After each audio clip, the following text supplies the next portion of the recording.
So, another video, second vlog. Actually recorded the day itself because I was in a good flow. So for you this is later, but for me this is only 2 minutes after the previous vlog. Take some magic of it probably, but who cares?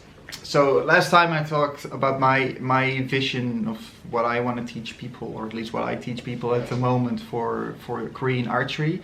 But maybe it's interesting to what I believe is Korean archery at the moment. Because Korean archery, Korean traditional archery, KTA, is only practiced in Korea. Probably because of the space and probably because the masters over there stay there, I think. I don't know why they don't go abroad, because if you look at Taekwondo, if you look at Heidam Kumdo, Hapkido, etc., there's masters flying all around the world to attract as many people to their sports as they can. But just not for the archery. If you want to learn true Korean archery, you have to go to Korea itself.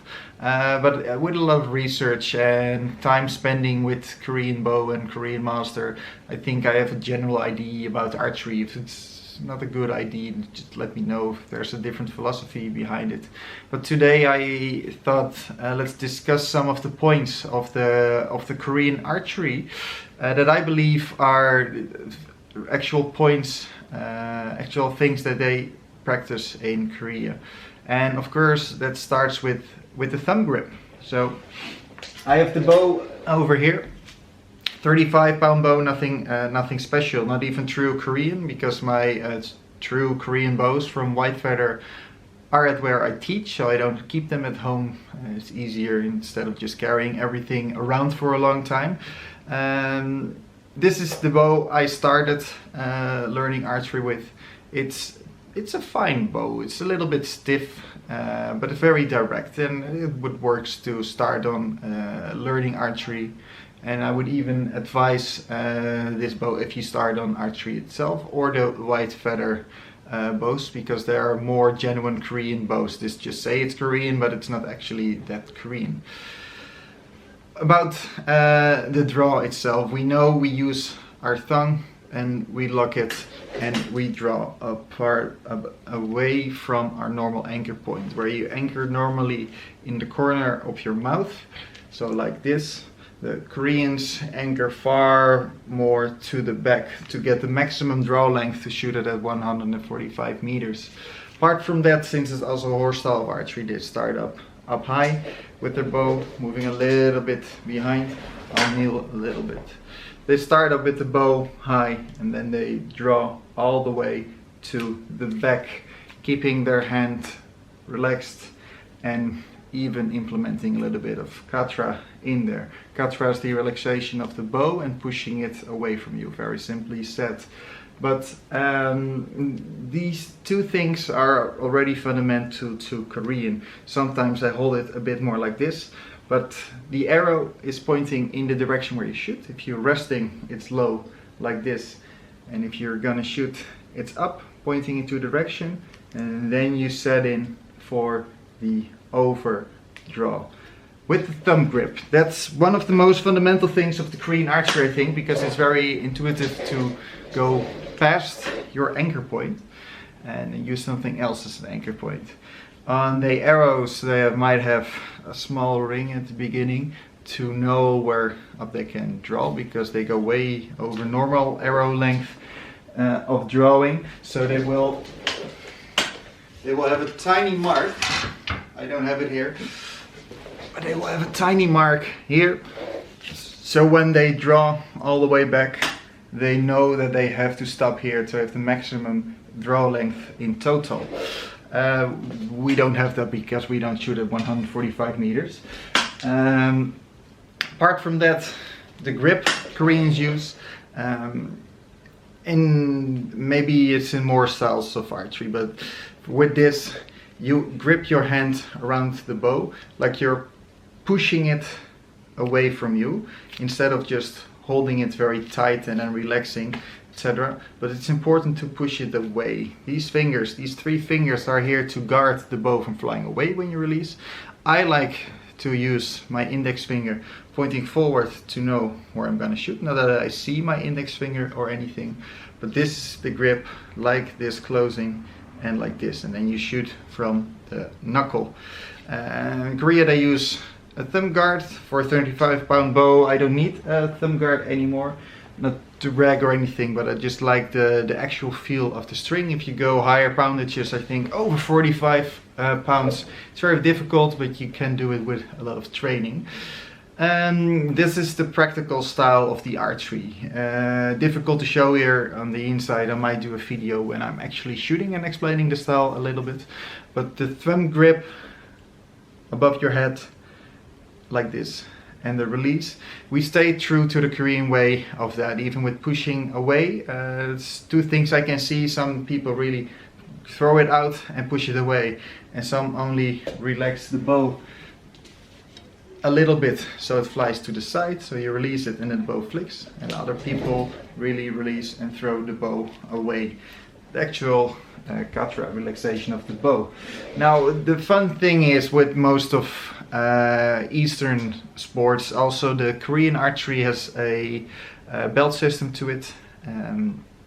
They shoot for examination 45 arrows. If you hit 25 out of them at 145 meters, you'll get your first black belt. Up until 39 arrows hit out of 45, you get your 9th black belt, with every step in between there. We also try to do something with belts here, but it's not about the belts, it's about the ID, the way of life. You heard that more with Buddha sports. Archery in Korea probably also is a way of life, like they do with Taekwondo, like they do with Hapkido. In their breaks they're gonna practice archery, and more of a meditation way than I think I need to hit the center every time, which is of course the meaning of Olympic archery, hitting the center every time. They go to do their sports and they're not probably even counting the arrows. They just shoot and trying to get relaxation out of it, trying to feel better out of it, or maybe shoot away some negative thoughts or anything. And I really like that about this, because there's, of course, you can fulfill a lot of things with always shooting the center. That feels really good probably, but on the bad day you don't know why you miss every time. Even Olympic archers sometimes, with high exceptions, shoot outside and outside of the main target, and then they lose the competition about it. And I think that's really heavy. And if you have some peace in what you're doing, it's just for relaxation and meditation, I think you can enjoy it for longer. They use it to train their body and of course their chest, their arms, their backs and everything, but also to train their mind, because we all have bad days with archery. You cannot hit anything and everything seems bad, but I think that's a nice thing to train during your shooting, your mental stability.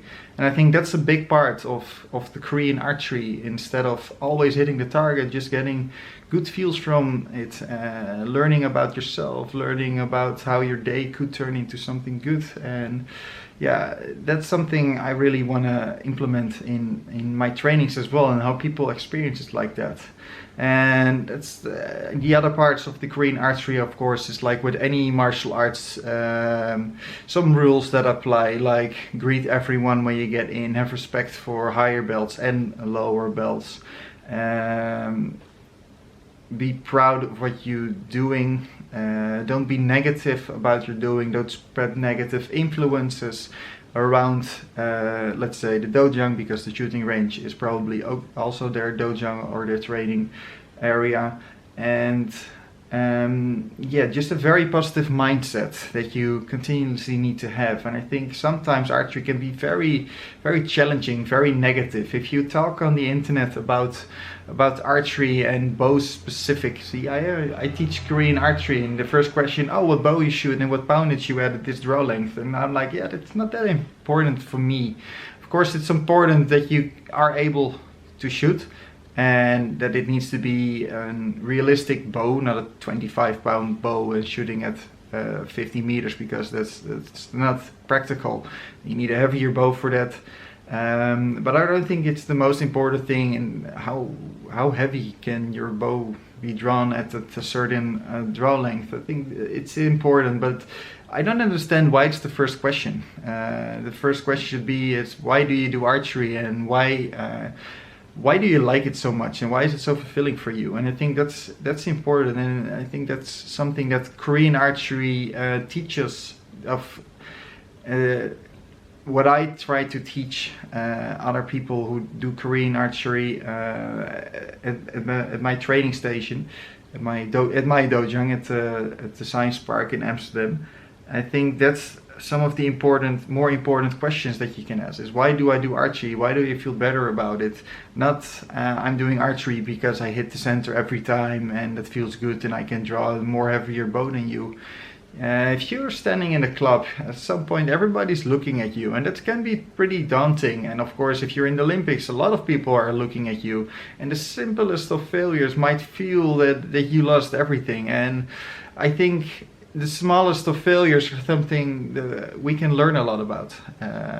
If some people miss and they ask me, I can just say, why do you think you missed? And what change in your body appeared the last 3 shots? And then they're gonna think about it and learn more about it.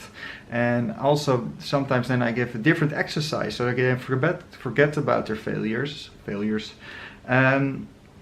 but focus on something else. In the process, because they were learning something new, they're gonna fall back in the old, but also take a little bit of it from every time. And with that little bit, they improve and improve and improve, but don't always focus on the negative. And I think I got off point again, because now again I'm talking about what I do for the archery instead of the real Korean style. But to round everything up, what I think is the best thing about Korean archery is the way they draw, but also their full mentality behind the archery, that there's more than hitting just the target. Of course, that's the most important thing of archery, hitting your target, but also the mental aspect around it, becoming better understanding of yourself, and not only better understanding of hitting the target. I think that's a beautiful thing, and I hope in my classes everyone will feel a little bit of this. It's very, it's almost like meditation, and not for everyone meditation is something they understand or want to understand. But at least when you miss in my class, I hope it doesn't feel as a failure, but as a learning curve to how to actually hit the next time. And I think I'm gonna round up this video about that. Hope this was also interesting, a little bit longer as it seems than the previous one. But I have to go. I have to teach archery now, actually. And I'll see you guys next time.